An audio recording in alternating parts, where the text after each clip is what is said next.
Sarah Palin has been engaged in a lawsuit over the New York Times, in her view, defaming her and ruining her reputation, which has harmed her both politically and monetarily. We've given you a few updates on this as it's been going. Well, it's now done. A jury has rejected Sarah Palin's libel suit against the New York Times just yesterday, a day after the judge said he would dismiss the case if the jury ruled in her favor, because her legal team had failed to provide sufficient evidence that she had been defamed by a 2017 editorial erroneously linking her to a mass shooting. She sued way back in 2017, claiming that had damaged her career as a political commentator. Yes, people just want her incisive analysis and critique. Anyway, and a consultant. What, because national campaigns want your view? This is so madness. Anyway, because blah, blah, blah, they said that she had been involved with this thing. So she said, it was devastating to read a false accusation that I had anything to do with murder. I felt powerless, that I was up against Goliath. I was David. Give me a break. Anyway, when a lawyer for the Times cross-examined Palin, he first asked whether that initial round of false accusations back in 2011 had in fact hurt her reputation much. She acknowledged that she continued to make appearances on Fox News and even signed a new contract with the network in 2013. She was also the featured character in multiple short-lived reality television shows. Then, by the way, they brought up the fact that she was on The Masked Singer.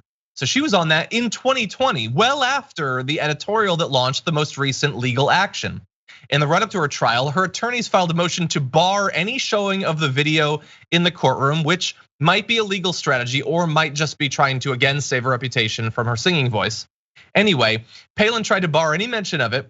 Forced to talk about it, she said it was the most fun 90 seconds of my life. And when asked how much she'd been compensated, she said it paid some bills. So she was still brought onto Fox News, as if anyone thinks that her being linked to a mass shooting or advocacy for political violence would hurt her in conservative media. She was still put on reality shows, Dan. If her reputation is falling apart or people don't want to hear from her, it's because she's from a billion years ago, not because of some editorial that nobody read at the time.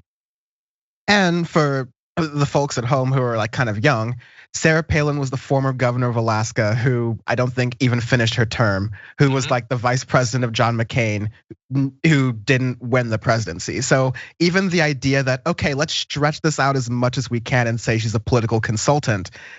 Yeah. In what way? Like, what is her expertise? What is her success? The big picture I want people to take away from these things is that this is one of a lot of efforts from conservative clowns of all kinds, more or less, at least in my opinion, to try to attack the precedent that protects media organizations from these types of frivolous libel lawsuits. Because one of these days, one of these conservatives is going to hit with this. And it's going to, in an increasingly conservative legal environment in the United States, genuinely challenge the rights of the press to be able to report on things, or even the rights of people to express their opinions, which some people might wonder, oh wow, doesn't that mean the Republicans are slowly enacting a form of cancel culture through the law?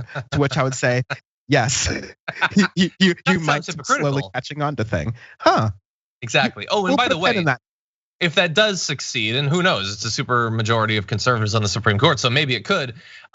Fox News theoretically is gonna have a lot of problems. Right-wing media loves to throw baseless accusations that could be claimed to be libelous against people. I am assuming they are not unaware of that and think that the same sort of conservative judiciary that would allow them to outlaw public criticism would also protect right-wing media from the natural consequences of that. But as Dan said, put a pin in that. We're gonna see over the next couple of years.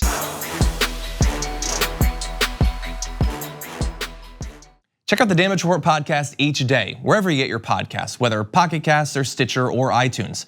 You can join me as I give you the news and stories you want, with a range of co-hosts and interview guests jumping in on the fun each day. Again, that's the Damage Report, wherever you get your podcasts. And if you get them at iTunes, don't forget to rate and review. Sometimes I'll read them live on the show.